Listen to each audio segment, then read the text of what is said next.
Welcome, welcome back, everybody. Monday, 5th of August.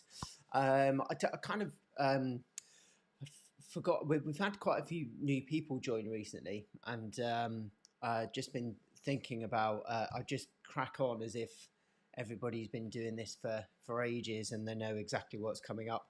So I thought I'd do a little bit of an intro. So with it, this is episode 175. I've been doing this for, I think it's about 3 years now, something like that. Just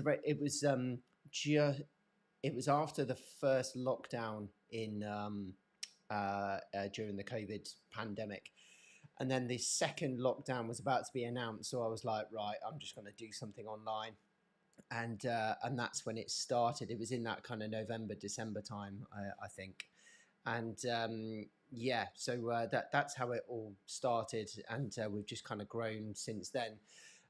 And we go through the body layer by layer. So we'll start off with the bony anatomy, looking at joints, looking at all the bony landmarks, and then we'll start to add on some of the connective tissue. So we'll look at fascia, we'll look at ligaments, we'll look at capsules, that kind of thing.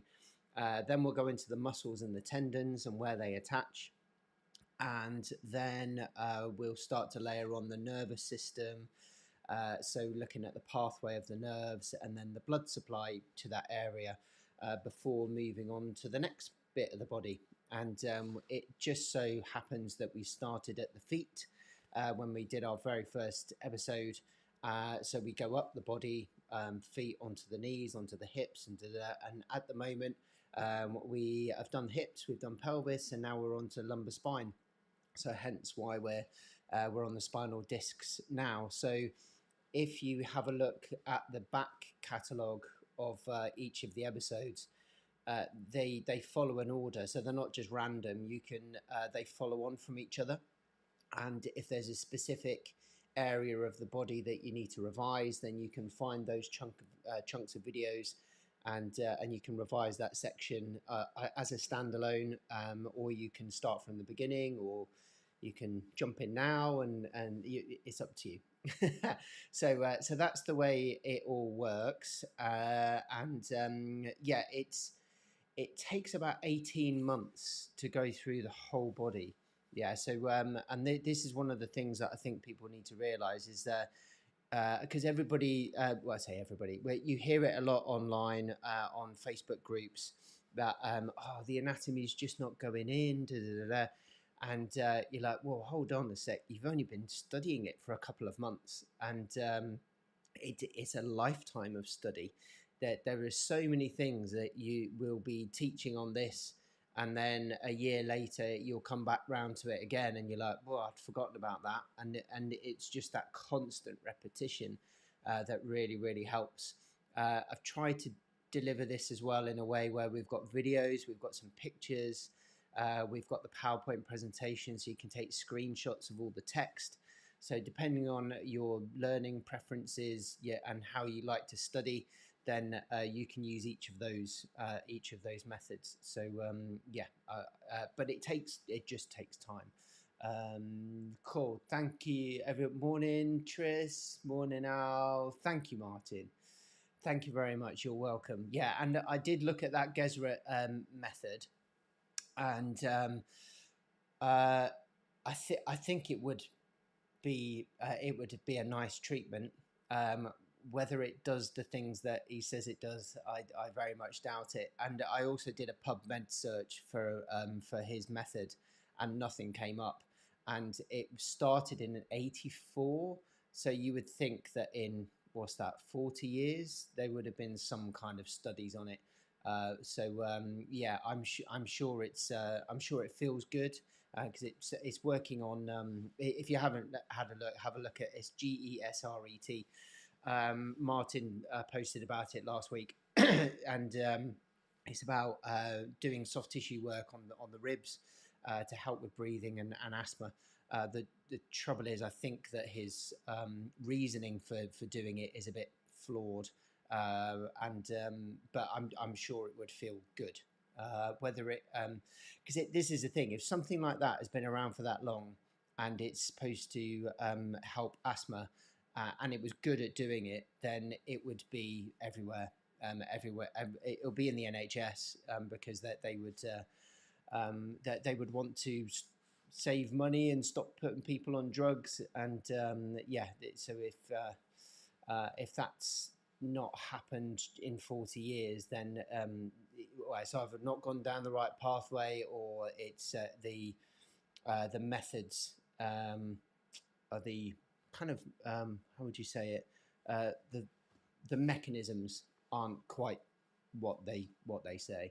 So yeah, it looks nice. It's like a nice treatment, but yeah, like I said, whether it does what it says he does, then I very much doubt it.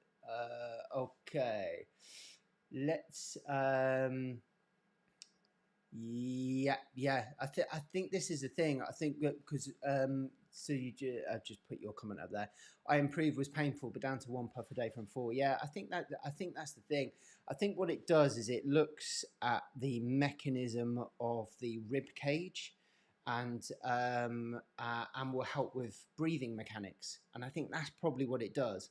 Whether it affects the immune system in the way that he thinks it does, I very much doubt that. And also there's a lot of chiropractic, kind of old school chiropractic talk about subluxations of the ribs and things. So anything that's got any kind of posture correction or subluxations or body restoration as part of their text, I'd steer well clear of that.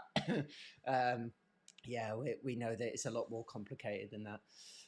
Cool. Right, let's get going then. So I bigged this one up, didn't I? I said, oh, this is going to be a good one. So get the popcorn ready. Let me just get my PowerPoint up here. For some reason, I've got multiple screens open. Why won't that close? There we go, done. Okay, cool. So yeah, we're going to have a look at the spinal discs, and this is a prelude, because obviously we're still in the lumbar area. So this is a prelude to herniated discs and a session on sciatica. Now, it won't be for 2 weeks. I'm away on holiday from tomorrow, vacation, if you're listening in the States. I got the complete mick taken out of me when I was over in America, saying that I was going on holiday and calling people holiday makers. They didn't. They had no idea what I was talking about with holiday makers. Right. Okay. So yeah, going on vacation tomorrow. So yeah, and I'll be back in two Mondays' time.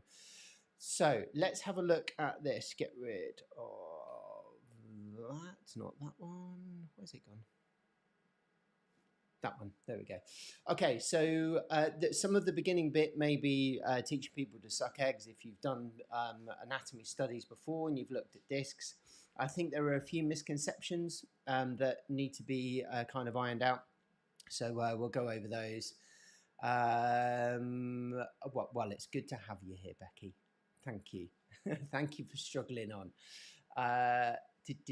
Right, yeah. So yeah, some of you may have had a look into it before, the structure of them, but yeah, we're gonna kind of update things and have a look at some of the latest stuff out there. Why we think herniations occur, especially. Okay, so just move me out of the way. This is a kind of a cross section of a disc. So if you imagine a disc like that, it's been cut through that way so that you can see it side on. Yeah. So like if you get I hate using the analogy of a jam donut because this is nothing like a jam donut. And the nucleus pulposus doesn't squirt out like a jam donut. That is a really unhelpful message to tell people because jam donuts are fragile. Okay, if you squish them, then the jam pops out, and there is a hole for the jam to pop out. That is not the case in discs. So if anything from today, stop describing discs to your patients like jam donuts. Okay, because it makes people think that they're squishy. Yeah, these things are mega tough. So let's yeah, so we've got this cross-sectional view, side-on view, And grab my arrow, there it is. Okay, so we've got you can see these rings here, or these lines here. These are the rings around a disc. We'll have a look at a view of it in a second. But you can see that there's lots and lots of rows of connective tissue, basically, this tough fibrous tissue. And then it attaches onto this bit here and that bit up there, and these are the end plates. So you've got a vertebra above, vertebra below, and the end plate is the surface of the vertebra that then connects to the disc. Okay, so we have a superior end plate here, so one above, and then an inferior end plate just here, which is the one below. And that connection is really important, and we'll talk about that in a second. So yeah, we've got annulus fibers here, so this is posteriorly and this is anteriorly, just here. This bit in the middle is your nucleus pulposus. Okay, so it's kind of like a squishy material, but it's not like liquidy. Okay, it's not like that at all. So we've got, yeah, these rings around either side. Obviously, these are circumferential, so they go all the way around the disc, and then you've got your nucleus in the middle. So we'll have a look at another image of that in a sec. So before we do that, let's have a look at this. Just move me up there. So we're going to have a look at the structure of the end plate, because this is important. So when discs herniate, when you have a problem with them, what they've found is that quite often you'll have bits of end plate in the herniation. Okay, so bits of this will join the nucleus pulposus on the way out of the disc. Okay, and yeah, you'll have bony material in the herniation. So and the relationship between them is really important, because this is how your discs get their nutrition. So the cartilaginous end plate, so this bit here, so that's the superior one, that's the inferior one. So we've got a normal, in inverted commas, intervertebral disc, and then a degenerated intervertebral disc. And again, but basically, it's signs of normal aging. Okay, so we use this word degenerative. You could call the skin around my eyes degenerative because I'm getting wrinkles. Okay, but it's normal. It's normal part of the aging process. And where I have wrinkles on my face, we also have wrinkles on the inside of your body. So these kind of findings are very, very common. Okay, so just to put that out there from the beginning. So the cartilaginous end plate is a thin plate of hyaline cartilage lining the vertebral bodies at the disc. Okay, so around this area here and this area here. Yeah, its function is to prevent the well-hydrated nucleus pulposus from bulging into adjacent vertebra. So the end plate is to stop this bit pushing up into the vertebra. Okay, and sometimes you can get that where they push through, and we'll have a look at what they are in a second. But you'll see like little indentations into the end plate on some MRIs with people.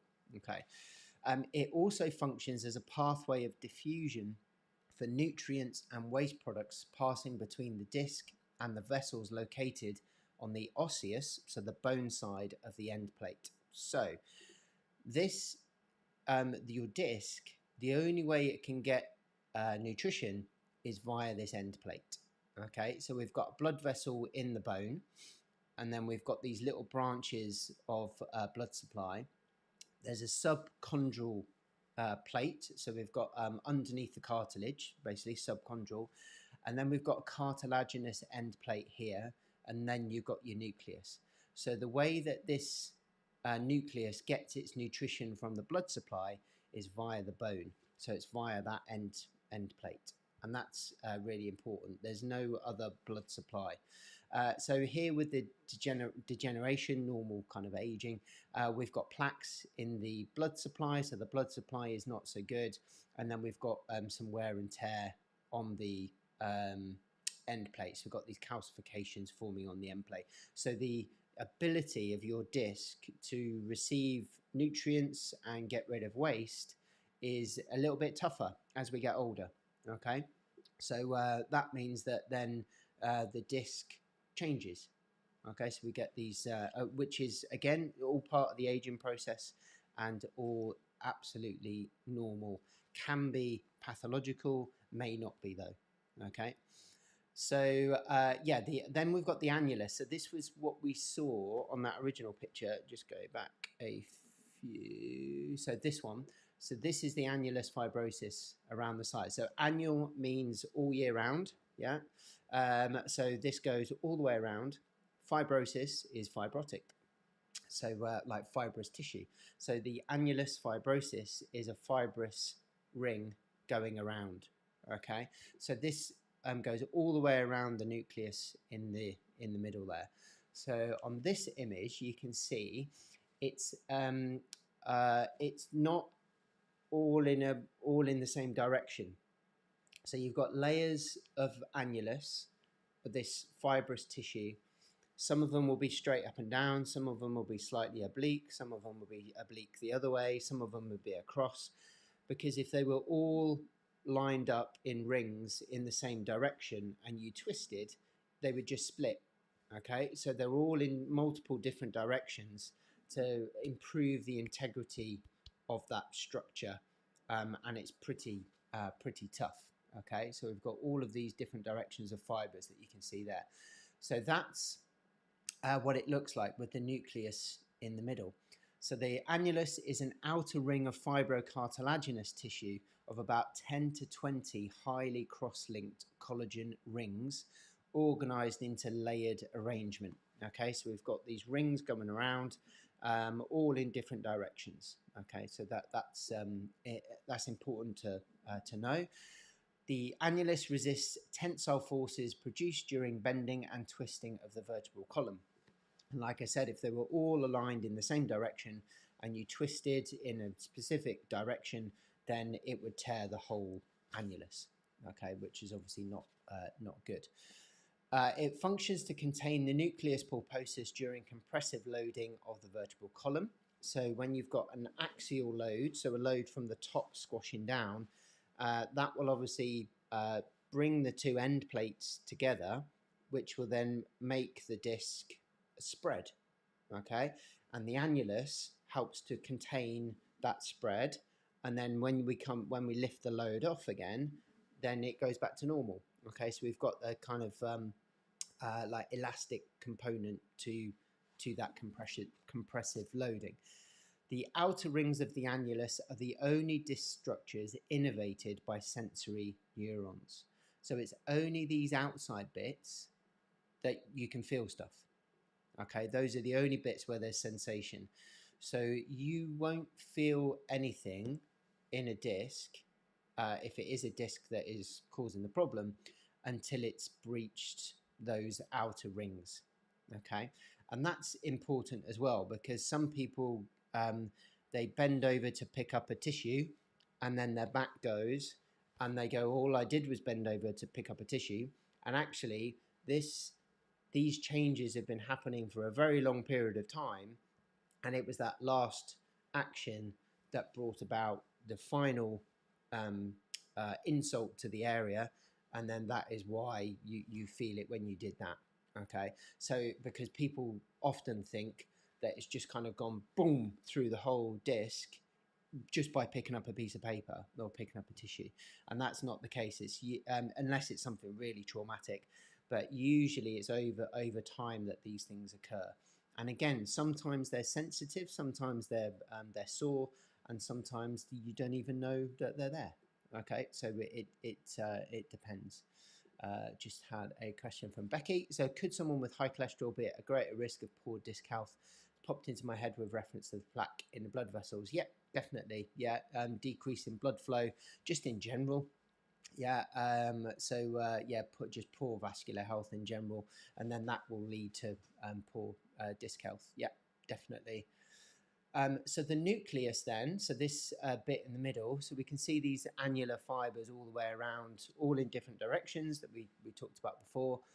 The nucleus in the middle is a well-hydrated amorphous, so no clearly defined shape, and so it's a bit kind of like blobby, for want of a better word, containing a small percentage of randomly orientated collagen fibrils.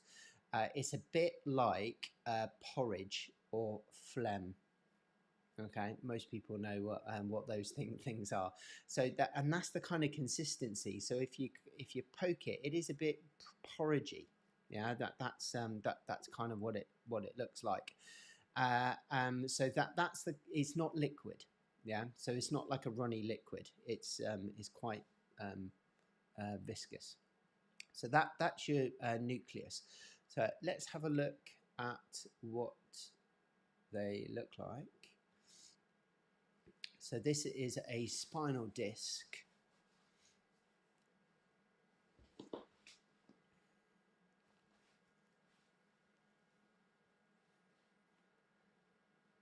I'm really annoyed that I didn't edit that bit out. I tried to do it before we started, but I didn't have enough time. I'll do it for next year. Okay, so we've got the, let me just pause that there. And the video's a bit jumpy, apologies for that. So we've got vertebra, and then that bit there is the intervertebral disc. So again, you can see as well, and we've talked about this over the last couple of weeks, you can see when we looked at the ligaments, yeah, so we had anterior longitudinal, posterior longitudinal, ligamentum flavum, all that kind of stuff. There is a lot of connective tissue all the way around this, yeah. It's, yeah, good timing, Martin. Yeah, eating a bit of spinal disc, lovely. So we've got we've got the disc in the middle, but it's surrounded by loads of connective tissue. So it's in a pretty tough cocoon, yeah, all the way around. So here we've got the foramen, which is the opening for the spinal nerves, which we'll look at in the next couple of weeks. And then this is a top-down view. Just move me out of the way. So there you can see the annulus, and just pause that there. There you can see the annulus all around. Okay, so you can see those rings of that cartilaginous tissue, and then the like porridgey consistency, sorry, a phlegm consistency, sorry Martin, in the middle. I don't know whether phlegm's a better word when you're eating actually. In the middle there, the nucleus pulposus. Okay, so that bit's a bit squidgy, and then the outside rings are fibrous cartilage. Okay, so all the way around. So that's your annulus fibrosis. So fibrous tissue all the way around, and then the nucleus pulposus in the middle. And then it's connected to the end plates of the vertebra. Okay, these are the openings here, intervertebral foramen. So that's where your spinal nerve roots will come through, and we'll talk about those in the next couple of weeks. Okay, cool. So that's that, basically. Okay, in a nutshell. So those rings that you saw on the video, those are all orientated in different directions, helping the integrity. So how do they deal with forces then? So quite often they're described as shock absorbers, and it's not really the case. So we're going to have a look at this. So we've got intervertebral foramen, which is just here. So that's the opening that you just saw on the video.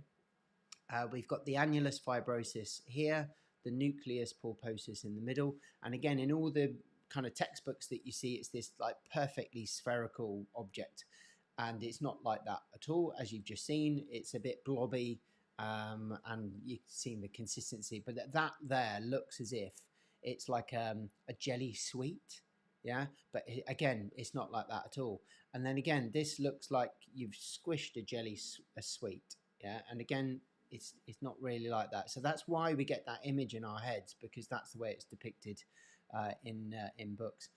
So if we've got this axial load coming down through the top of the spine, then there will be a change at the disc. Yeah. So if we have a look, what happens to the disc, you'll get this bulging on the sides, and obviously that will be circumferentials. That would be all the way around, not just on the front and the back. And the nucleus will also be squashed, so that will start to move as well and push out in different directions. But the annulus is there to keep it all in place. Okay, so it will help to distribute load evenly. Okay, that's the idea. But what can happen is you can get these. So remember I was saying about the end plate helping to try and contain the nucleus in place. You can get a little breakage of the end plate, and then it pushes the nuclear material into the vertebra, either above or below. And that little push and that hole it makes in the vertebra is called a Schmall's node. Okay, so I think Al, you said about getting the schmalls ready. I don't know whether you said that on purpose for Schmall's nodes. But get the smalls ready. Okay, so axial load is distributed into the annulus and the end plates. Okay, so when there's a force from above applied to the vertebra, and it pushes the vertebral column down, then the axial load is distributed into the annulus and the end plates. The annulus is really good at dealing with these forces. The end plates, not so much. Okay, so the end plates are likely to give first with increased axial loading, and the nucleus herniates, so we get a breakage through the end plate upwards and downwards into the vertebral body. So obviously this one here is an upward one, but you can see here on this image we've got a downward one there. Okay, so a bit of that nucleus has herniated into the vertebral body, okay, below. So and you can see that there. So if you Google Schmall's nodes, that's what they are. Okay, if you see those on MRI reports, that's what they are. So shock absorber, again, like I said, is often described as a shock absorber. They're not really. They're more like a distributor of shock or force rather than an absorber. Yeah, so they spread it amongst the structures that are in that area. Okay, so that's more like that's a better explanation. Okay, so when we move around, when we move around, annulus is weakest and thinnest posteriorly. So just trying to work out which way this is. I don't think it says which one's which. Yeah, so annulus is weakest and thinnest posteriorly. Okay, so at the back of the disc, that is where the fibrotic rings around the annulus, around the nucleus, are the weakest. Posterior annulus is also less pliable, so there's less movement in that posterior part of the rings. Flexion, so bending forward, causes an anterior bulge, and this is something that we don't think is right. It doesn't make sense. So when we talk about if we use the jam donut as an example again, we always go, right, if you push on the front, then it squirts out the back. Yeah, but that's not actually what happens. It happens the opposite way around. So when you flex, you get a bulge at the front and an opening at the back. So like that one. Okay, so if this is the front and this is the back, so we're flexing forward, you're going to get a bulge at the front of the annulus, but a tension on the back. So that jam donut analogy doesn't help, because that's not what happens. Okay, and again, it puts in our head, I shouldn't bend forward, because if I do, I'm going to blow my disc. Yeah, and because it's going to pop the jam out the back. Yeah, that's not what occurs. Extension causes a posterior bulge. However, this is not always the case. It does depend on pathology and morphology. So, but in general, if you flex forward, you will get an anterior bulge and a kind of opening or a stretching of the fibers at the back. So that's why I say the jam donut thing doesn't really help, because it's not as simple as that, and it's not as fragile as that either. That the structure of the disc is designed in such a way to withstand those types of forces. Okay, so it's that's what should happen, and also the way that you get your nutrients from the end plate. So you remember where the little blood supply blood vessels are, is by imbibition. So when you if you imagine getting a sponge, squeeze it, put it into a bucket, and then let it go, it's going to draw the water in. Okay, so it's going to draw that fluid in. This is the same kind of process with the disc. So as you squash it and then it comes back up again, it draws the nutrients from the blood supply on that chondral plate, on that end plate. Okay, so movement of the disc is really, really important, because that is how we get our nutrition.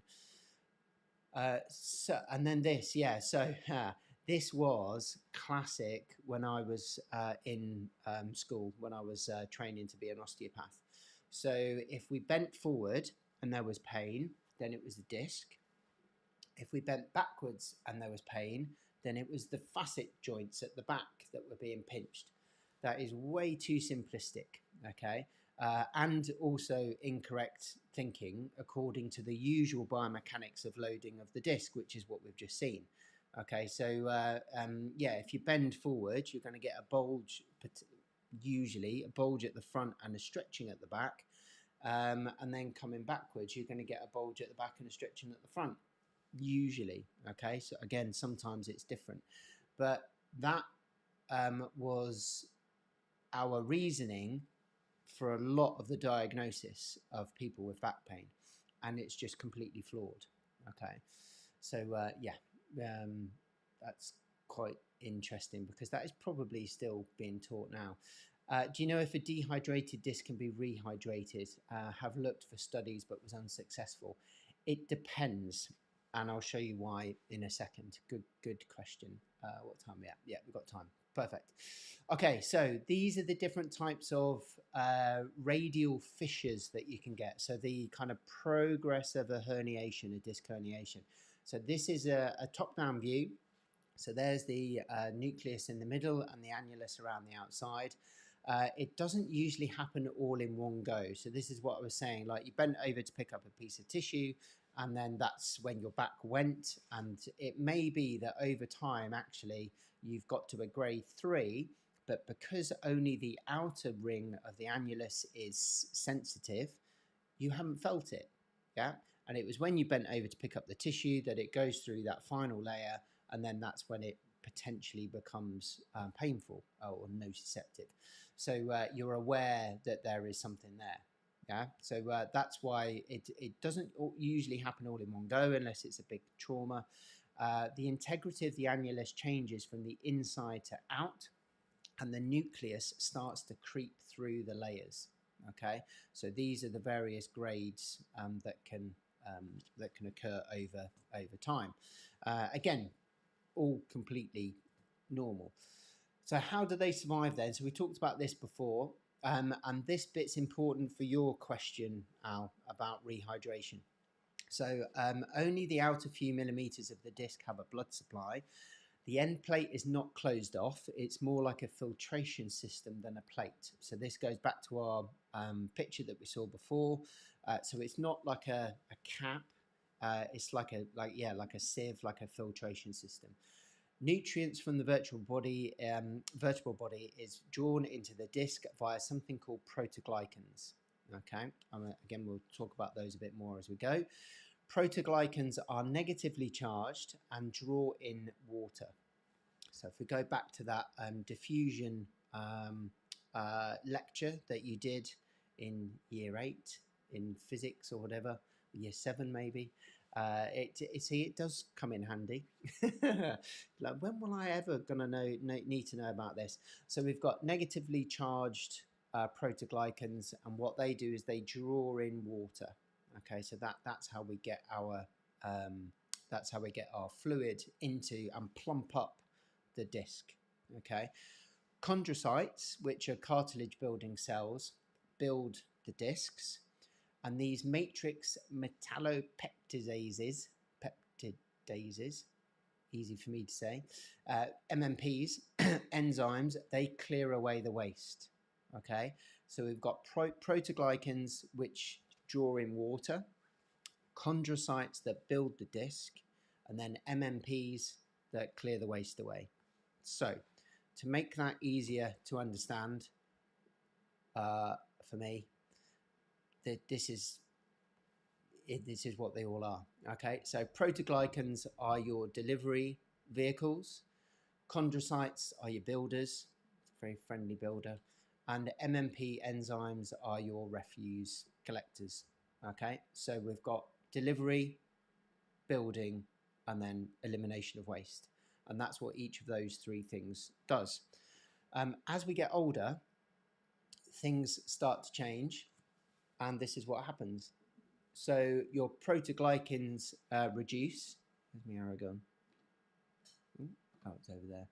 Protoglycans reduce, your chondrocytes reduce, and the MMPs increase. So this is what happens with a dehydrated disc, and it's part of the aging process, unfortunately. So we have fewer delivery vehicles bringing water hydration into the disc. We have fewer builders. Okay, so if there are small tears, if you like, to the annulus, we can't repair them as well. And then we've got more refuse collectors taking stuff away. Okay, so that's where we'll get a dehydration. This is just a part of the normal aging process. I think what you can probably do, although I'm just thinking off the top of my head, is you can slow the process down, but you can't stop it. So in terms of rehydration, it would be the usual exercise, good nutrition, good hydration, all of those kind of things. Yeah, so you're giving your body the opportunity to be as well, the discs in particular, as hydrated as they possibly can. Yeah, because we can't stop this. It is happening. Sorry. These are the normal findings of disc changes. So discs get bigger and thicker as we get older. End plates shrink when compared to the rest of the disc. It's then harder to get nutrients to the disc, and as we get older, the annulus does most of the force distribution. Okay. The bonus is old discs are less likely to herniate. Yay. Okay, so yeah, usually what you'll find is I mean, if you've got someone in their 70s, 80s, very, very unlikely to have a disc herniation. Okay, but 40s, 50s, 30s, 40s, 50s maybe, more so. Okay, because they've got more fluid. Okay, so as we get older, the chances of herniation will reduce. So disc degeneration, and this is in asymptomatic patients, so patients who don't have any symptoms at all. In their 20s, we've got 37% have disc degeneration, and as we get up to 80s, 96%. Okay, so if you send, well, let's say 50-year-old, you've got a 50-year-old come in with back pain, and you send them off for an MRI, it will say that they have degenerative disc disease. Okay, actually, people who are asymptomatic, 80% of them have degeneration in their discs because it's normal. Okay, it's part of the normal process. Signal loss is the changes in the imaging of a disc. Disc height loss. So if we have a look over here, so look again what you were talking about, Al, with the hydration in the disc. We've got a reduction as we get older. Okay, so the disc height will drop. Disc bulges, these will increase as we get older. Again, just normally. Disc protrusions, so this is where they come out a bit but don't herniate. Okay, then we've got, and it depends on how they're protruding as to what they're called. Again, normal findings in the majority of people. Okay, so yeah, this is a really good a good paper if you want to have a look at that. It was from a little while ago, 2017. So what's that, 7 years old now? There may be something newer. I haven't seen anything, but it doesn't mean it's not out there. Cool. So this has always been our hashtag with movement therapy. That's why we called it movement therapy. Movement is medicine. So you can, if you keep yourself moving, that's the best way to keep your discs healthy. And again, we don't know whether it's the not being sedentary that helps or the moving that helps, but basically it helps. so keep doing it. Healthier discs if you move around more, less healthy discs if you don't. Okay, so yeah, definitely keep moving. But this is interesting as well. So disc aging doesn't equal calendar aging. So as you get older, yes, your discs will change, but if you lead a healthy lifestyle, then the kind of changes that you would see would be different from sedentary to active people. Okay, so that's really important. So basically keep moving. Cool. Right, I'm just going to introduce this. We've got 5 minutes left, and then this will set us up nicely for the next session in a couple of weeks' time. So we had a look at this already about there not being an inciting event. It's usually something that happens over time. So the slow nature of these radial changes can often forming. You can often have symptoms and people have no idea what caused it, and this can freak people out. Yeah, so because it's just happening over time, and then it's only when it reaches the outer layers that we actually feel something, and then you become really protective. So if we just move that there, so this is really important to do with the proteoglycans and that we were just talking about. So when the annulus has been breached, so you've gone through that outer layer, proteoglycans have a party. Okay, so remember, they're the delivery guys that are bringing in water, yeah, or bringing in hydration. So if there's a break in the annulus, then it's like breaking a dam. Yeah, so we've got the annulus rings here, the disc in the middle, and because there's a breach, the DPD guys are going mad. Okay, other delivery networks are available. Oh dear, I'm not the BBC, so I can say whatever I want. So proteoglycans have a party. They suck in loads of water. So what's going to happen to your disc? It's going to plump up. Yeah, so it's going to get really big, and it can double its weight in 4 hours. Yeah, so it can get some really big changes when this herniation occurs. And then, like I said before, it's not just the nucleus that is exposed. You've got bits of annulus in there, bits of end plate, and bits of bone. So bits of cartilage, bits of bone. If it's a large herniation, it can trigger the body's immune response to injury, and this can help the disc reabsorb. So sometimes the size of the herniation, if it's a big one, it's actually better because then the body can identify it and eat it all up and clear it away. If it's a smaller one, that can go on for a little bit longer because the body's immune response is not so big. Okay, so sometimes a bigger herniation is actually better. Bulging, you've got different types of bulging, and it depends on the direction of it. Okay, so you can't see this one, but normally the disc covers the outer ring of the vertebral body. So that's how big it is, and you saw that on the video that we saw earlier. If it extends more than 25%, so it spreads out more than 25%, either asymmetrically, so on one side, or all the way around, that's called a disc bulge. Okay, so when you see disc bulge on an MRI report, that's what they're talking about. So it could either be diffuse or it could be asymmetric. And sometimes it will say, sometimes it won't.